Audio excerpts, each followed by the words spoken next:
And welcome to viewers on BBC One who've just joined us here for this BBC News special from Westminster, where the signs are that Britain is about to have a new government formed, we think, of Conservatives and Liberal Democrats. There's no formal agreement yet, but that is the strong sense here after talks between Labour and the Liberal Democrats apparently ran into the sand. So we're now waiting for that confirmation that David Cameron will become Britain's new Prime Minister, supported in government by Nick Clegg and his Liberal Democrats. That's the scene at Westminster. It's been a very exciting, a very turbulent and eventful day. And we're scrambling, really, every hour to catch up with all the latest developments. But we'll do that with the help of our political editor, Nick Robinson, and the Conservative frontbencher, Theresa May. They're both with me. It's good to have you with us. Nick, where are we now? Well, inside Downing Street, Gordon Brown is surrounded by some of his oldest friends and aides, and they're simply waiting for a call. They're expecting to hear that the Conservative and Liberal Democrat talks have been successful, or at the very least, that Nick Clegg says, look, we have concluded that we can't do a deal with you. At that point, it will be clear that the Prime Minister was incapable of securing a majority in the House of Commons, and therefore would have carried out his constitutional duty, which is to try. Having failed, he could at that point proffer his resignation if he chose to do so. So all of that could happen remarkably quickly, Hugh, if that decision is made by the Lib Dems to call off, as it were, formally end any thought of a deal with Labour. Now, in the event, we'd have a curiosity, which is we wouldn't know whether David Cameron was going to be Prime Minister of a minority Conservative administration or of a coalition government. I'm sure that the Cabinet Secretary, I'm sure that the aide to Her Majesty the Queen are saying it would help everybody if this was all resolved clearly, cleanly and done in one swoop, as it were, with the Prime Minister leaving and David Cameron arriving and that all clear. Theresa May, how do you see it? Well, obviously the negotiations between us and the Liberal Democrats were resumed this afternoon and are still ongoing. We're all still aiming for what we've been wanting to see come through this, which is that strong and stable government that can govern in the national interest, because obviously there's some key decisions for government to take. We are all saying that the overwhelming likelihood is that some formal agreement will be reached. Are we right to think that? Well, all I can say, Hugh, is that at the moment those negotiations between us and the Liberal Democrats are continuing. Of course, last night I was pleased that the Conservative Parliamentary Party took a key decision, which was to offer the Liberal Democrats that referendum on the alternative voting system, to put aside party political interest and to say, let's actually do what is in the national interest. And obviously the talks resumed. We know that Nick Clegg saw David Cameron this morning. There were talks between the Liberal Democrats and Labour this morning, but the talks with us resumed this afternoon.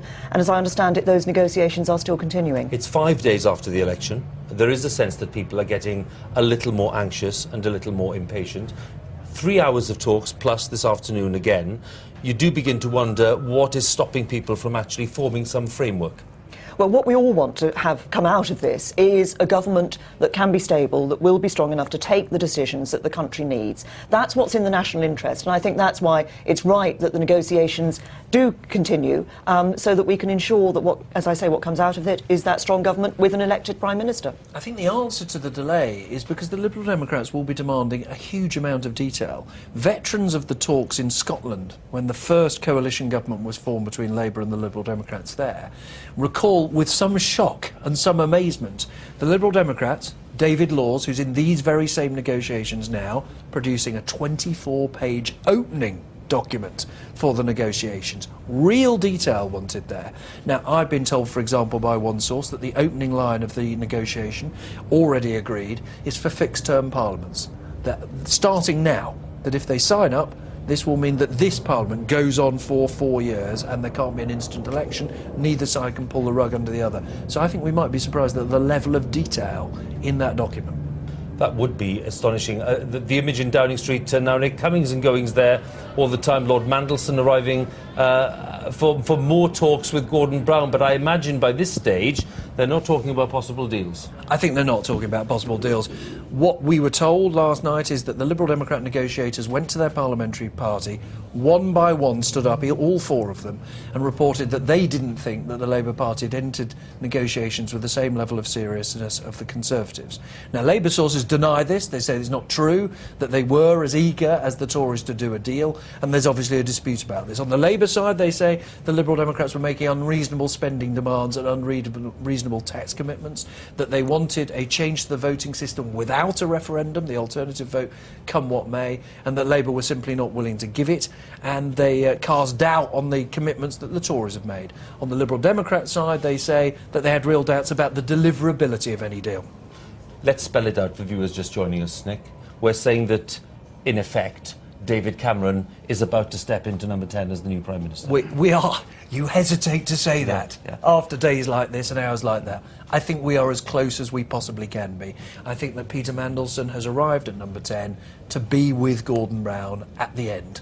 To be with Gordon Brown as he says farewell to his staff, as he says farewell to his cabinet, as he finally gives up that dream of what they called the Progressive Alliance, which seems now to be dead. Theresa, you were very cautious and probably wisely so just now, talking about the importance of the negotiations and all the rest of it. But within the party, all of your friends and colleagues in the party, your expectation surely now is that it's just a matter of time before you move in and get hold of your red boxes. Well, I have to say, I think speculation is the remit of the commentator rather than the politician, Hugh. I'm asking for the sense in the party. You can tell us what colleagues are saying. Well, what I'm going to say to you is actually what I've said before, which is that what we know is that those negotiations are continuing. Obviously, the resumption of those negotiations showed that the Liberal Democrats were coming back to talk to us about the possibilities that, and the offer that was on the table, and look at some of the detail within that. And we wait to see what comes out of those negotiations. But we all want that, a government in place that is, as I say, going to be able to take those really difficult decisions that lie ahead. Understood. One key thing that happened today was not just the negotiations last night or today with the Labour Party, which the Liberal Democrats claim were difficult, but a reaction on the backbenches of the Labour Party and within the Cabinet saying, we don't think this is a good idea. Last night we saw John Reid, the former Home Secretary, David Blunkett, the former Home Secretary, joined ever so quietly by Andy Burnham, the Health Secretary, from within the Cabinet, by Jack Straw, I'm told, within the Cabinet, by others I can't name, within the Cabinet, who said, this deal is not right, it shouldn't happen, we need to prove to the voters that we have listened and learned, and trying to form a coalition which might be dubbed by our enemies as the coalition of the losers will not help. Nick, Theresa, just let's pause for a second, because if you're just joining us here on BBC One and the BBC News channel, this is a BBC News special from Westminster, where the negotiations between the Conservatives and the Liberal Democrats have been going on now this afternoon for more than 3 hours. The expectation is that they will reach some kind of agreement, and that before the end of tonight, we will be able to say with some certainty that David Cameron is to be the new Prime Minister. That's certainly the direction in which people seem to be travelling. The negotiations I mentioned to you are taking place in the Cabinet Office. That's just up the road from here on Whitehall. And Carol Walker, our political correspondent, is keeping tabs on things there. Carol, is there any sign of action? I have to say, Hugh, it's just a question of waiting and a mounting anticipation and some excitement, and the crowds around us building up all the time. There would be, of course, always plenty of media here on this sort of occasion, but we've had large groups of bystanders, tourists joining in, demonstrators and so on. And in terms of concrete word, we've heard nothing since 2 o'clock when William Hague went in with George Osborne, the Shadow Chancellor, and Oliver Letwin. Just ahead of them, we had the Liberal Democrat team led by Chris Huhne with Andrew Stunnell and David Laws. What William Hague was saying as he went in was that they wanted to try to reach an agreement that would lead to a stable government and with an elected leader. Now, of course, that was before we heard that word, that the Labour Party talks with the Liberal Democrats were effectively at an end. I hope you can hear me, because there is really quite a noise from the crowd around me here. But no, those negotiations have now been going on for almost 3.5 hours. We know that what the Conservative Party have offered the Liberal Democrats is a referendum on a change to the voting system, and it's been made pretty clear to me from Conservatives, both publicly and privately, that that's pretty much as far as they're prepared to go in terms of electoral reform. But of course they're going to be talking about other matters too. They're going to be talking about taxation on the Liberal Democrats' goal of trying to help some of the lowest paid workers. They're going to be talking about moving to a green economy. They're going to be talking about some of the things they do agree with, like ID cards. They're going to be talking about education reforms, and of course about the shape of this agreement. whether it is formal jobs in a coalition government, that was what William Hague said he wanted last night, or whether, because of the concerns on the Liberal Democrat side about being so closely involved with the Conservative Party, whether we're looking at a rather broader agreement, which would mean the Liberal Democrats agreeing to support the Conservatives through the budget, through key pieces of legislation, and agreeing not to support any kind of no confidence motion. All that, we have to assume, is now a part of the detailed discussions that are going on, and a real sense of anticipation as we await the teams coming out of that door and telling us the shape and the outcome of the discussions which could shape our government. Carol, thank you very much. Very noisy Whitehall, a real sense of drama and expectation there. Carol, we'll be back clearly very quickly if something happens. I'm just going to turn the corner into Downing Street and join John Sopel, who's there for us with Laura Kuenssberg, and ask you, John, for what you're picking up. Well, Hugh, fascinating, isn't it? Because this time yesterday we were talking to each other. Gordon Brown had just made that dramatic announcement that he would go to facilitate talks between the Liberal Democrats and the Labour Party, and all the talk then was of a Lib-Lab coalition. Spool forward 24 hours and here we are saying, well, the game is almost up and it looks like it is going to be a Liberal Democrat Conservative deal, and Gordon Brown may be getting ready to say goodbye to his staff. Laura Kuenssberg is with me. Laura, what do you make of the day? Well, John, I've been here through the day, and if you like, the story can be told by the faces of the cabinet ministers who've been coming and going. We saw members of the Labour negotiating team who'd been with the Liberal Democrats first thing, looking bright-eyed and bushy-tailed and saying that the talks had been positive. They were optimistic about some kind of a deal, except senior Liberal Democrats were saying something else to us. They were saying that the talks had been quite frosty. They'd been surprised by the hostility shown to them by some of the Labour negotiating team. So we were from early on in this morning starting to feel that Labour and the Lib Dems were not going to be able to work together. What seems odd about that is that presumably over the weekend, when they were reaching out to each other, there was that private meeting that took place, which sort of exploded like a bombshell yesterday. Presumably they thought there must be enough common ground to bring this all into play and risking the talks with the Conservatives. Yes, I think that is true. There was certainly a feeling that culturally the two parties have got more in common. And let's face it, in other times perhaps, many more Liberal Democrats might have been much happier to work with the Labour Party as much more natural bedfellows. But I think what has happened in the course of the last 24 hours is the Liberal Democrats were surprised by how inflexible Labour were prepared to be when the Tories were basically promising to make quite a big concession to them in terms of offering them a vote on completely shaking up the voting system in Westminster.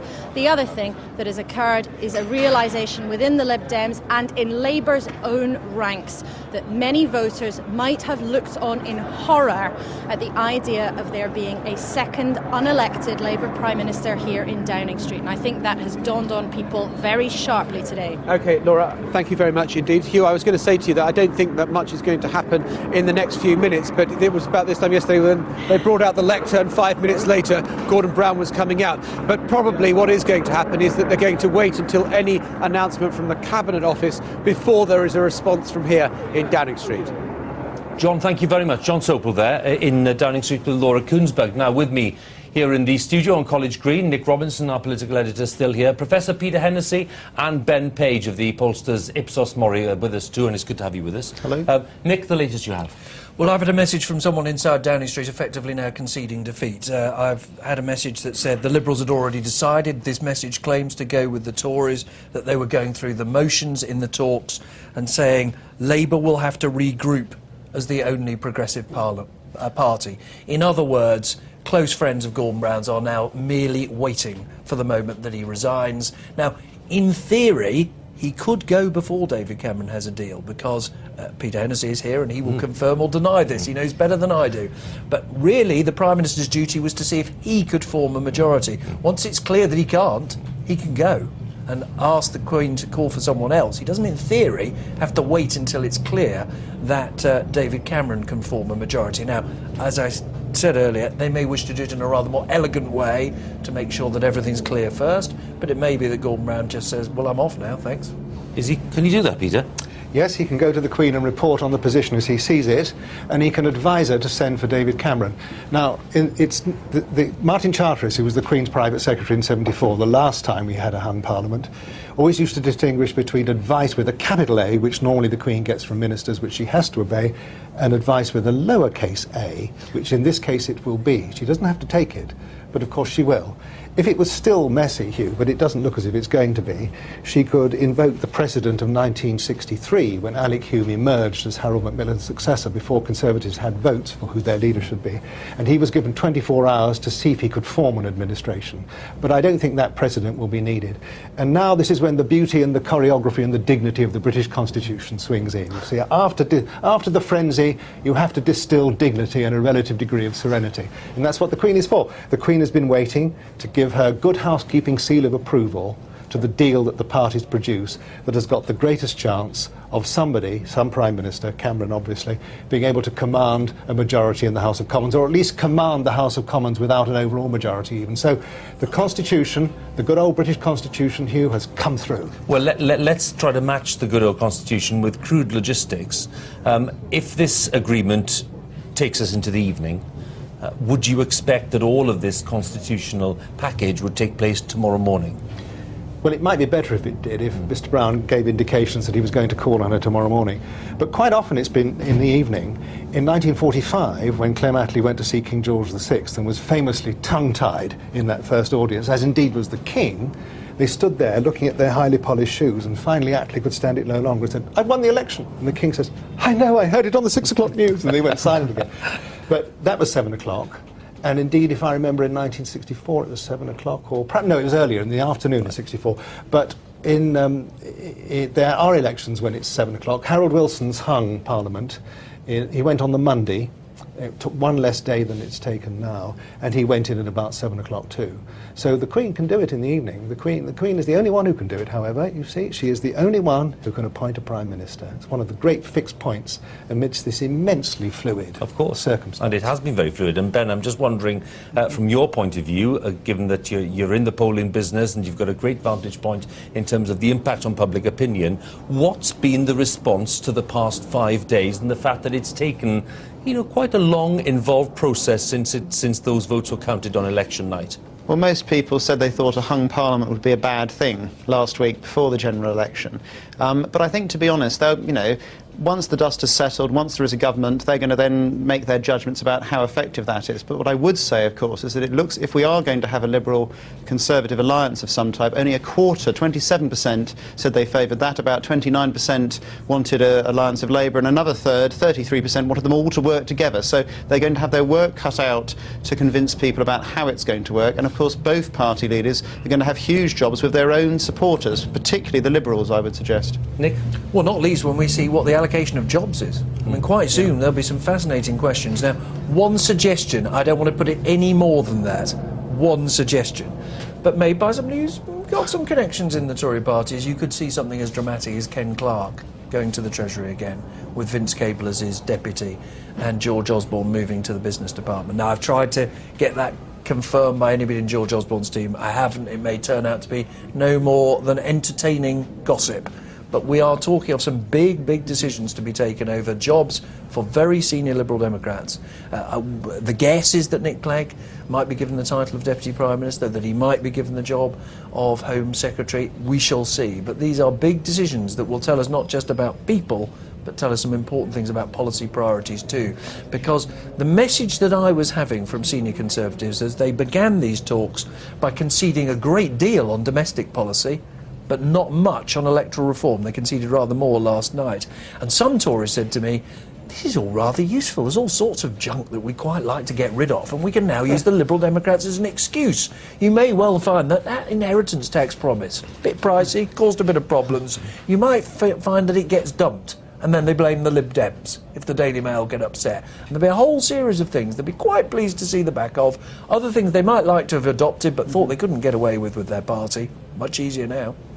We're going to pause for a second because, Peter, they're talking about the constitutional niceties, and clearly at the Palace they're keeping a very, very sharp focus on what is going on at Westminster. Our royal correspondent Nicholas Witchell is at Buckingham Palace, keeping an eye on things there. And Nick, what are you picking up in terms of potential preparations? Hugh, I think at this stage the palace genuinely don't know what is likely to be the timescale of all of this. They are very closely plugged into it via the Queen's private secretary, who's been down in the Cabinet Office ever since Friday. But they are ready for any visitors who come. But there is no sense, I think, at the moment, whether that is likely to take place this evening or whether it will be tomorrow morning. Now, clearly the palace will want to do this in an orderly fashion, but at the same time they will be aware of the momentum that has built up and the public expectation and the public desire, as it were, to bring this to a conclusion and to see a new Prime Minister in place. But I think that there is a wish that it should be done in a dignified fashion, and they will want to coordinate both the visit by an outgoing Prime Minister, Gordon Brown, coming, as we understand it, to tender his resignation, and they will want then there to be a very short interval before David Cameron comes to be invited by the Queen to form a government. So at this stage, as I say, I don't think that the palace is aware of what is going to be the timescale, whether indeed those visits will take place this evening or whether they might not take place tomorrow morning.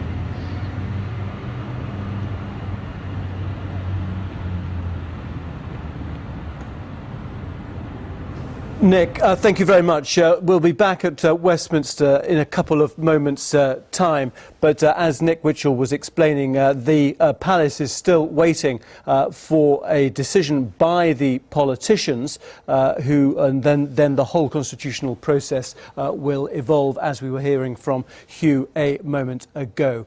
You're watching BBC News. The time is 5:35, an afternoon of great activity at Westminster. Let's just bring you some of the live shots we've got from the Cabinet Office rooms there.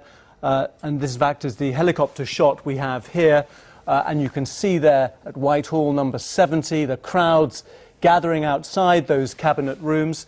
Our correspondent Carol Walker down there at the moment. Those talks between the Liberal Democrats and the Conservative teams now well past 3 hours. Meanwhile, at number 10, Lord Mandelson has been out for a meeting of Privy Councillors at the Palace. That was a scheduled meeting as per normal. He has now returned to number 10 and the Prime Minister inside. But these pictures here of the Cabinet rooms, as we can see, these talks still continuing. Our political correspondent Carol Walker there for us, as indeed she has been all afternoon. Carol, and any indication at all as to when we might hear something from inside? I think these talks are going to take as long as they're going to take. After all, what they are discussing could hardly be more important. I hope you can hear me okay, because the protesters that are using this occasion to try to get their message across are making quite a bit of sound at the moment. But no, the talks have been going on, as you say, for more than 3.5 hours now. It's clear that they will have got down to some of the real nitty-gritty of what has to be sorted out if there is going to be the stable and lasting agreement, which I think both sides now hope that they can achieve. From the Conservatives' point of view, it was really quite a leap for David Cameron last night to come out and announce via his deputy William Hague that they were going to offer a referendum on a change to the voting system. There are some in his party who are not happy about that, but as things stand, although we have had some rumblings, it doesn't look as though he's going to face too much of a backlash from within his party. He clearly still thinks that if he can get a deal with the Liberal Democrats, that is the best way to get a government that will last. We've been hearing on the other side that the Labour talks with the Lib Dems have now effectively run their course, and essentially it is a question of waiting to see what the two negotiating teams can come up with when they do emerge from these marathon talks here this afternoon. a great deal of noise behind you as the crowds have been there most of the day. But just explain the process now as far as the Liberal Democrats are concerned and what Nick Clegg has in store in terms of his MPs. I'm having a lot of difficulty hearing you because, as you can perhaps see behind me, I think the police have just taken down one of the protesters, a group of protesters who had a big banner up outside the Cabinet Office. But yes, Nick Clegg is clearly bound by the so-called triple lock within the Liberal Democrat Party, so he's got to get the backing of his executive and his MPs, and that he simply cannot proceed without that. That, in a sense, has dictated the pace of these negotiations, because at every stage along the way we've seen Nick Clegg having to go back to consult his party to make sure that he has got the backing from them. Clearly there will have to be more of that. We also know that there's going to be a meeting of Conservative MPs at 8 o'clock this evening. David Cameron will be addressing them to update them on where we get to in these negotiations. David Cameron and Nick Clegg did have a meeting today. We don't know whether there has been a further meeting or whether they've been leaving it up to the detailed negotiations which have been going on here at the Cabinet Office. But now really it's just a question of waiting to see what they come up with, the two teams, when they emerge. Every little coming and going gets some degree of excitement amongst the gathered media, but so far it's just been the normal comings and goings that you would get from the Cabinet Office. We're still waiting to hear whether those two teams can come up with a deal, can come up with an arrangement to form the next government of this country. OK, Carol, thank you very much. A great deal of excitement at Westminster. Let's see what the mood is in the city. Our business correspondent John Moylan joins us from there now. A period of uncertainty. How has that been reflected where you are, John? Well, really interesting day in the city. This morning, it was events in mainland Europe and all the concerns surrounding the euro that were weighing on the market, and that dragged everything down somewhat. But something really interesting happened from around lunchtime. Once we started to get a sense that we were probably moving closer to a deal between the Tories and the Lib Dems, you did see the markets starting to respond. So, for example, on sterling, sterling was down against the dollar earlier in the day. This afternoon, it came back, and it was actually trading up against the dollar a few minutes ago. And even on the bond market, there was evidence this afternoon that investors were seeing government bonds as less risky investments. Now, the big question is, of course, what happens now? If we are moving towards a new government and that it happens in the next 24 hours, I think what you'll probably see is a degree of relief on what they call a relief rally, where you may well see the government, the markets responding positively to the fact that the uncertainty is over and that we have a government in place. However, nobody in the markets is under any illusions that any government is going to have to take some very, very tough decisions ahead, big cuts in public spending, and of course all of that will feed through into the markets in the months and years ahead. OK, John, thank you very much. Let's take you straight back now to Westminster, to the Palace of Westminster. Hugh joins us from there again now. Back to you, Hugh. Tim, thank you so much. Yes, a real sense of expectation and drama, it has to be said, at Westminster this evening. What will be the outcome of those talks between the Lib Dems and the Conservatives? As we said a short while ago, every sign that the talks between Labour and the Conservatives have properly run into the sand. There are some who claim that there's a 1 or 2% chance they could be revived. No one's really taking that very seriously. So all eyes on the outcome of the Lib Dem Conservative negotiations. Just been chatting to a few Conservative MPs.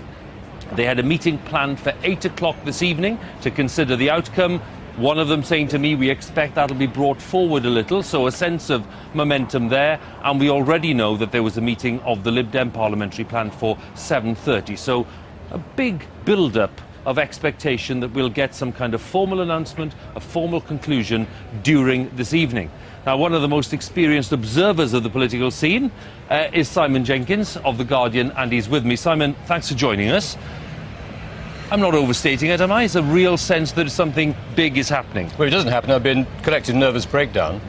This has gone on long enough, I think. I think it's reasonable for them to take a long time to pursue all the options. And I don't think the Liberal Democrats can be blamed for that. But, this is the end game.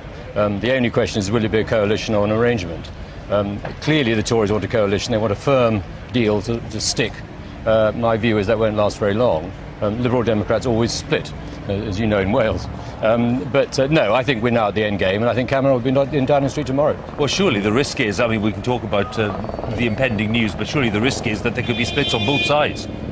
I think this is a very, very fragile state of affairs. It'd be amazing if there isn't another general election within a year. And of course, the trouble there is that as soon as you think there's going to be a general election, your coalition falls apart. Because you're worrying about your own voters, you're worrying about what they'll do with the Liberal Democrat voters.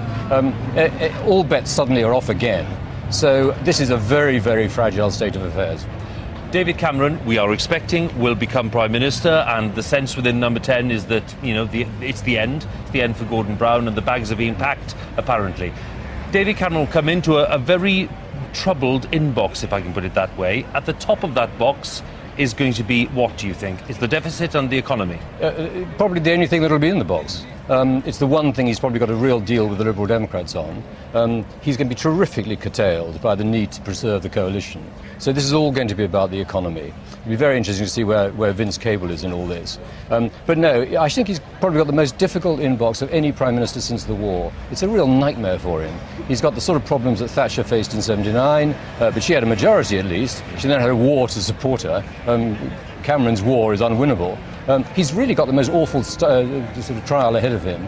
And I just don't think the Liberal Democrats will stay with him for long. I mean, to what extent would you expect Mr Cameron, or his team of negotiators anyway, to have sorted out a decent level of support with the Lib Dems, at least on some of the more controversial decisions they have to take? Well, I imagine that's what's going on over the road right now. The Tories will be frantic to get a real deal.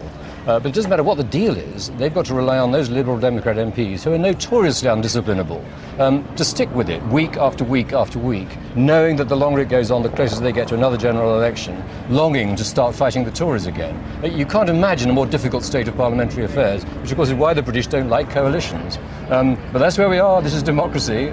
There was an interesting point from Nick Robinson earlier, saying that he'd been told pretty reliably that one of the elements in this deal was fixed-term parliaments, and that more or less had been agreed, a 4-year fixed term. Would that be a good thing? You can't have a fixed-term parliament if you can't get the votes. I mean, you've got to be able to support a majority in the House of Commons. This is the problem with our constitution. It's not a very good constitution, but that's a different question. The fact of the matter is, if the government gets defeated in the House of Commons, it has to go for a general election. There's no alternative to that.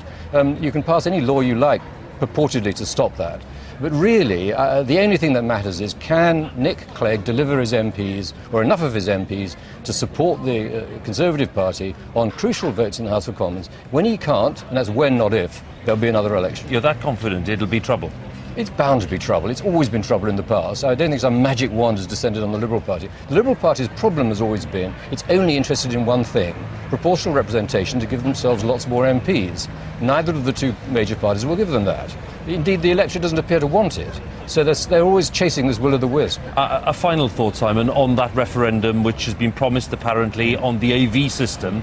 Again, will that become a big cloud that hangs over all their deliberations? I don't think so, because AV, the alternative vote, which you've got in London already, is no big deal.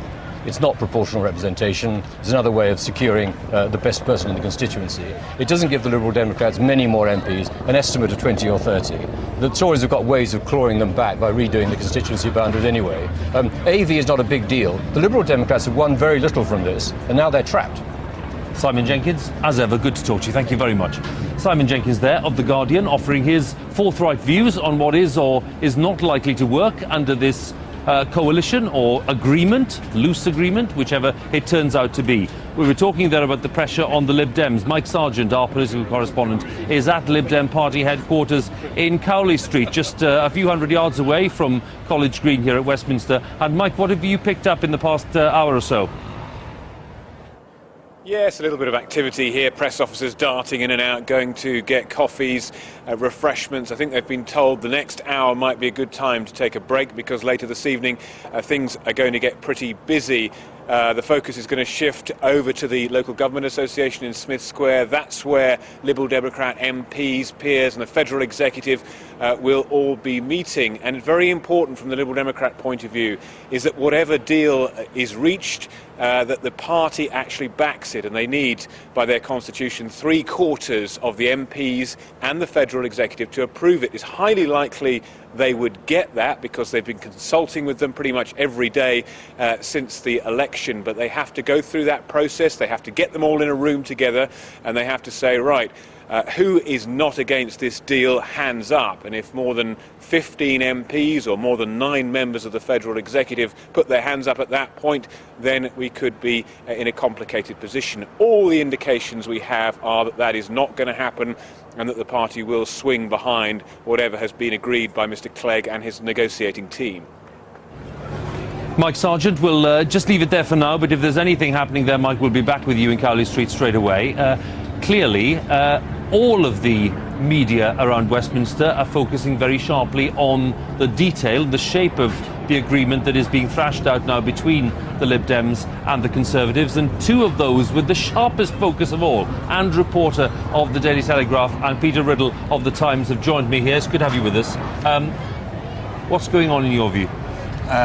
My view is I think very shortly you'll probably have the answer, and I think Gordon Brown will probably go. I think he'll possibly either announce that he's going to resign this evening or tomorrow morning, but I think something will happen quite soon.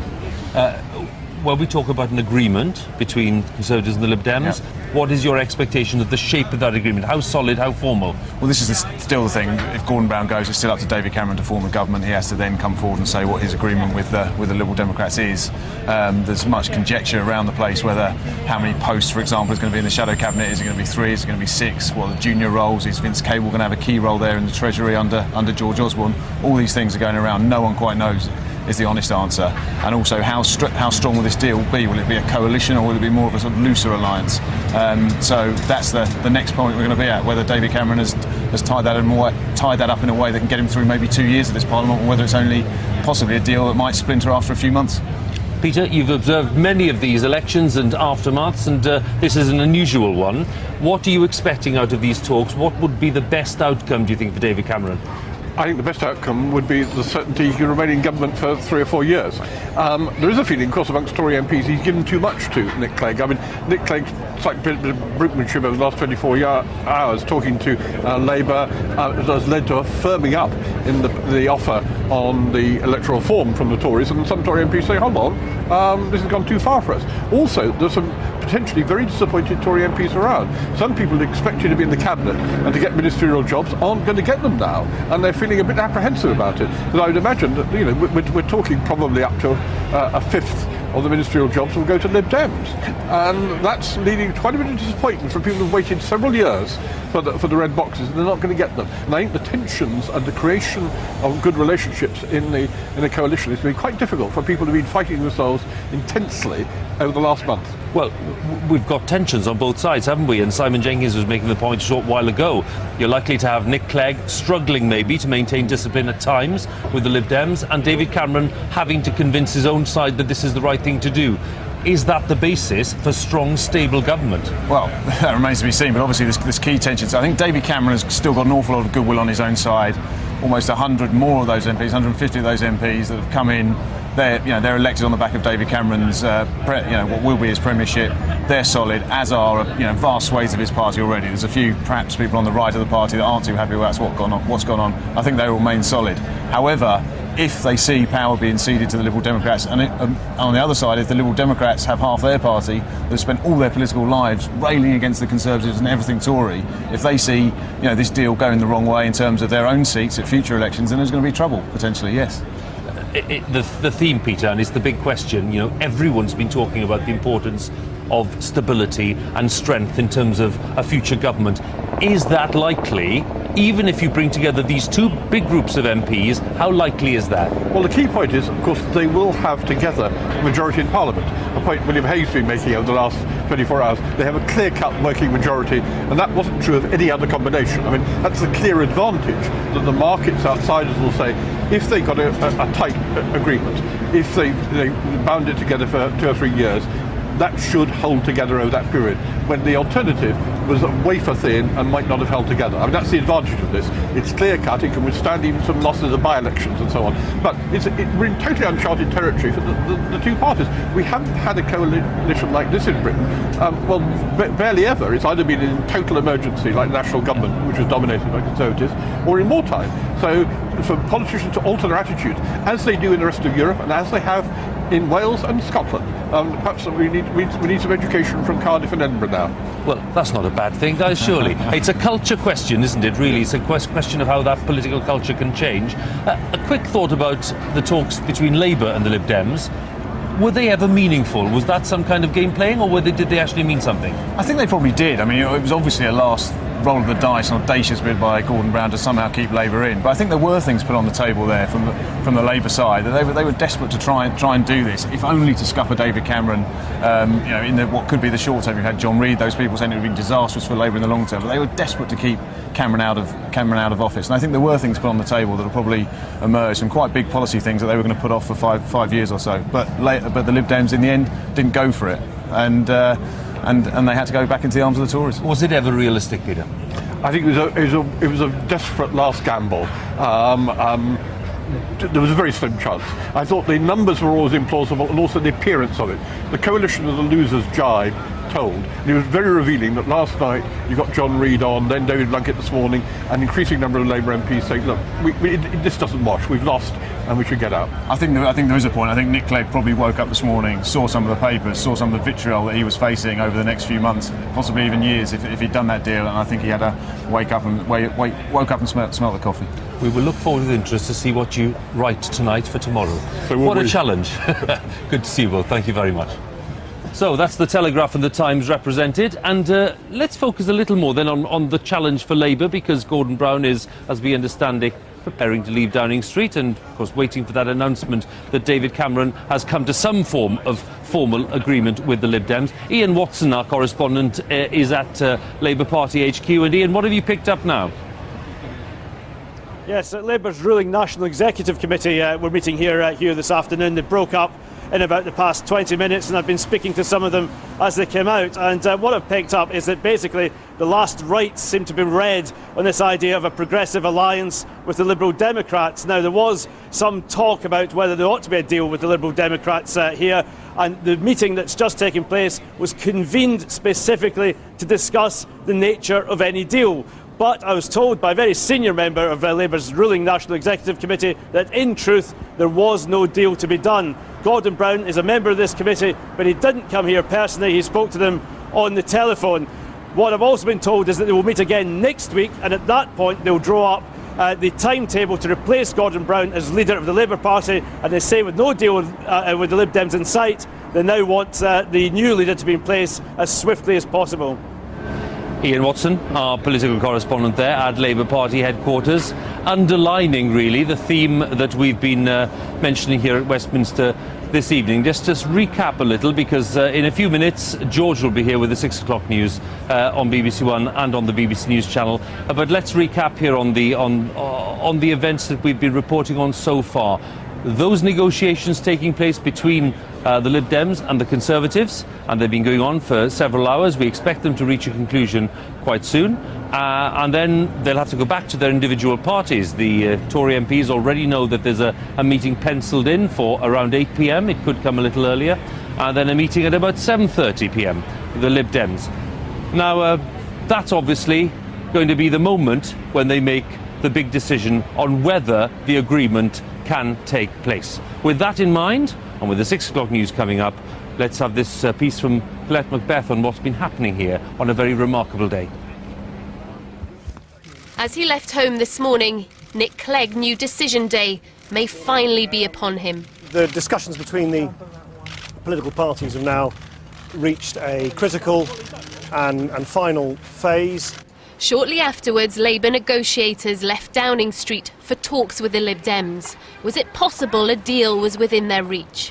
I hope those talks will continue, but I thought there was a good atmosphere and a good constructive basis for our discussions. But just as he was walking away, this appeared on William Hague's Twitter page. The Conservatives were back in the game. A few minutes later, the drama unfolded at the Cabinet Office. The Conservatives ready for final talks with the Lib Dems. As you know, we believe very strongly that there should be a government with a strong and secure majority in the House of Commons, and of course with an elected Prime Minister.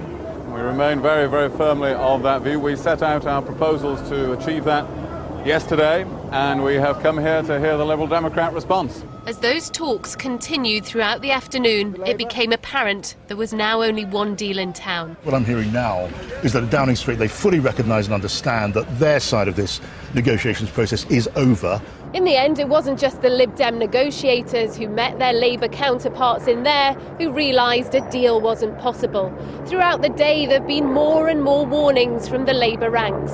The Health Secretary, Andy Burnham, said the results of the election should be respected, while the former Home Secretary, David Blunkett, warned that forming a coalition of the defeated would be a disaster for the party.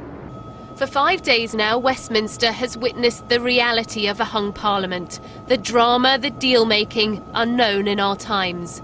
Yet as Gordon Brown arrived back at Downing Street, the signs are that may be about to reach its finale.